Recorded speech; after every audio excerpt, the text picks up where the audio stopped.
Mr. Walter Hussman, owner and publisher of the Arkansas Democrat Gazette, has a magnificent career story intertwined with Arkansas history. You were living in New York City, and then you returned to Camden, Arkansas to manage the Camden News that we just talked about your grandfather had bought.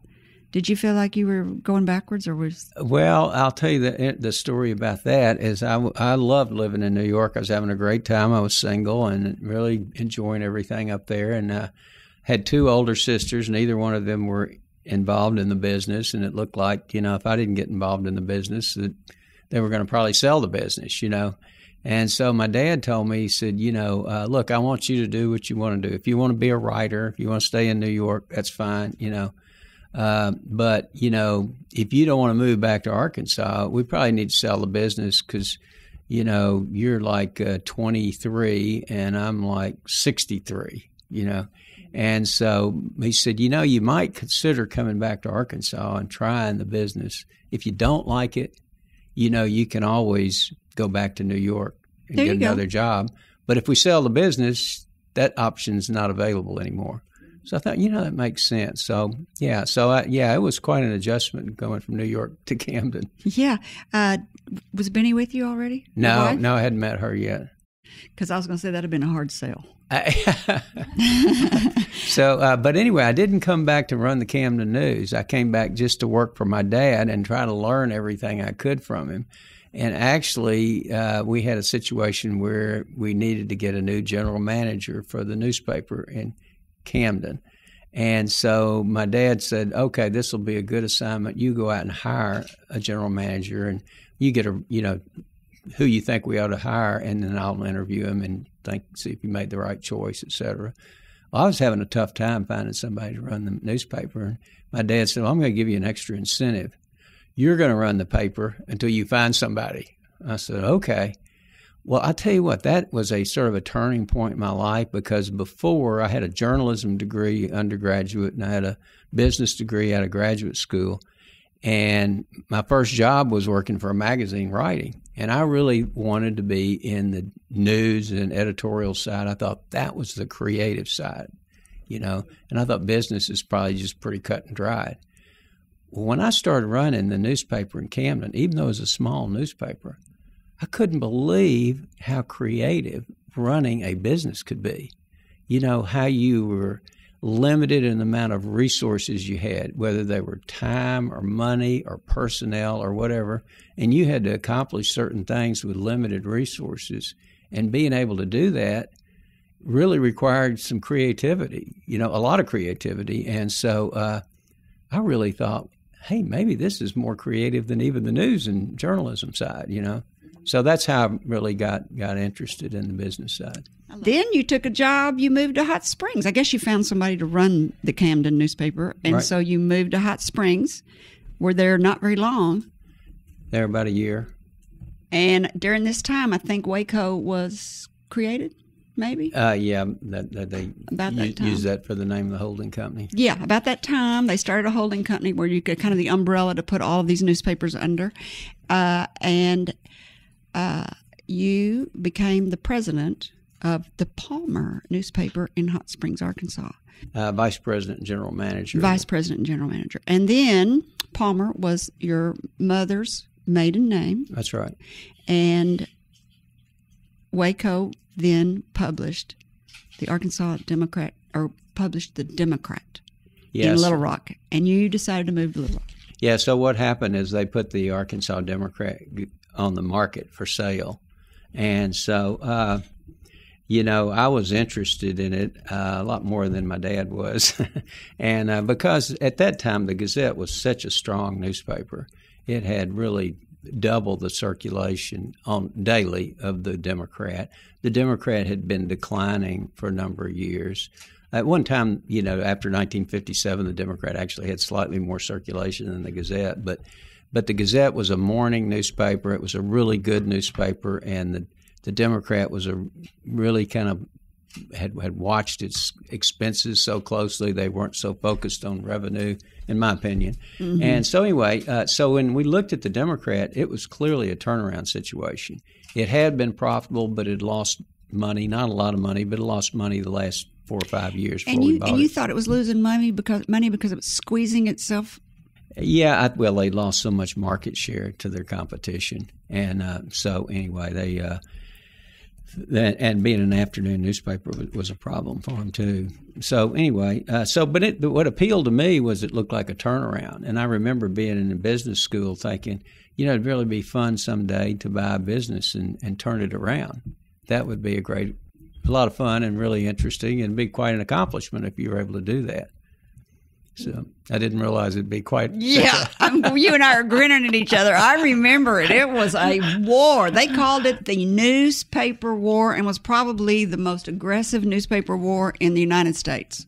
Well, it really didn't start out that way. Really, we tried to reduce expenses a lot in the newspaper. There was, I remember when we bought the paper, there was a union organizing attempt in both the Democrat and the Gazette, and so the first thing we needed to do was try to win that election, and we won 31-15. Still remember all these years later. And the Gazette won their election 50-50. That tells you a little bit. In an event of a tie, management always wins. So the interesting thing, they had 100 people that voted in their newsroom, and we had 31-15. So what does that tell you? They had a newsroom that was double our size. So obviously there was a lot more news and a lot more information in the Gazette. And so at first we just tried to be more clever, do more local news, maybe just edit the paper in a more interesting way than the Gazette. And we tried to be a complement to the Gazette. We knew the Gazette was dominant. We'd try to be a complement. We'd try to be profitable. That strategy didn't work. And so after about 3 years, my dad had said when we bought it, he said, this is kind of a long shot. And so we got to have enough business discipline to realize after 3 years, if this doesn't work, we need to realize it and not throw any good money after bad. So you've come to your 3-year mark. So we'd come to the 3-year mark, and it was kind of discouraging because we had made so much progress. For example, our production cost per page had gone from about $100 per page in labor to about $20 a page in labor. Is that from automation? Yeah, definitely some automation, and just and some of the unions had decertified, and so we had more flexible work rules. But we were still losing money. We were losing market share. And so at that point, we tried to throw in the towel. That's when we went to the Gazette and said, why don't we do a joint operating agreement, which was an exemption from the antitrust laws to allow 2 newspapers to combine their business operations. So our proposal was, we'll still put out a newspaper in the afternoon. You put out one in the afternoon, but you run everything. You run all the business operations. Only one company to come to buy newspaper advertising, and that'd be the combined company. And we'd take 10% of the profits, give you 90% of the profits, et cetera. Were you offering the paper cheap? Yeah. Oh, yeah. I mean, we weren't, Why do you think they didn't take it? They thought we were going to go out of business. That's what I think. They were just going to wait it out. And I can't blame them, really. Mm-hmm. I think they thought they were right. We were about to go out of business, and we thought about shutting the newspaper down. So I've read this 2 different ways, and I don't know which one's right. Was the Democrat, the one you owned, was an afternoon paper, and it had half the circulation as the Gazette, which was the morning paper. But which one was the liberal and which one was the conservative? Well, the Gazette was more liberal, and the Democrat, when we bought it, was not really conservative. It was just kind of – it was hard – I mean, it was kind of middle of the road, I guess. And because we were more conservative, the editorial page became more conservative. So when Hugh Patterson, the managing or the publisher of the Gazette, declined your offer – what made you decide that you were going to just go for it? And you did 3 things that really turned your paper around. Yeah, well, basically we said, at this point we're looking at shutting the paper down. We got legal opinions about what will happen. How do we do this? What are the liabilities we'll have to pay off, et cetera. And we did owe notes on the paper, which we would have had to pay off. And so anyway. And how old are you right now when this is going on? This is going on. See, I was 27 when we bought the paper, so I was like 31. He's a child. So anyway, So basically, we sat down and figured, my dad said, we've always been successful. We we've always been successful publishing newspapers. We got into the radio business in the 1930s. We were always successful at that. We got into the television business in the 1950s. We've been successful at that. We got into the cable television business in 1964. This is, in the history of our company, this is a pretty spectacular failure. And so I thought, you know what, if we're going to fail at this, let's just don't whimper out. Let's say we gave it everything we could.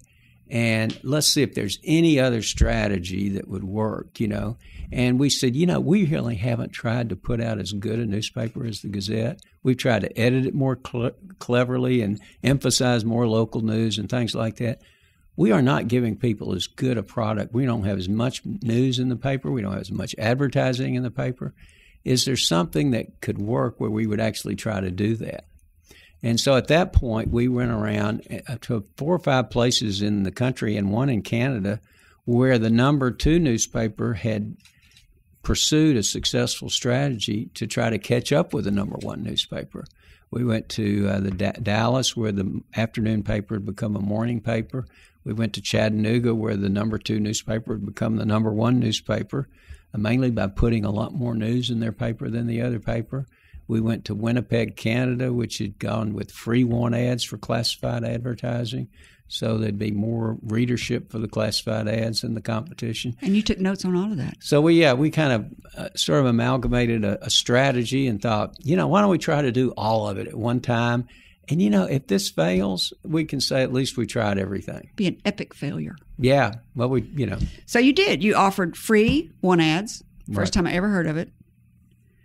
You switched to a morning distribution, and you brought on new talent so you'd have better content. Right, yeah. And you learned all 3 of those from your research. Right, from looking at what had worked in other markets. Wow, that's really impressive. And it only took 5 years, I think, for the Democrat to be noted as the fastest growing newspaper in the United States, and you were tied with the Gazette. Well, we were not tied with them in circulation been 5 years, but we were gaining on them. And I'll tell you the most amazing part of that whole story is our classified advertising revenues in 1978, before we went to free want ads, were $796,000 a year.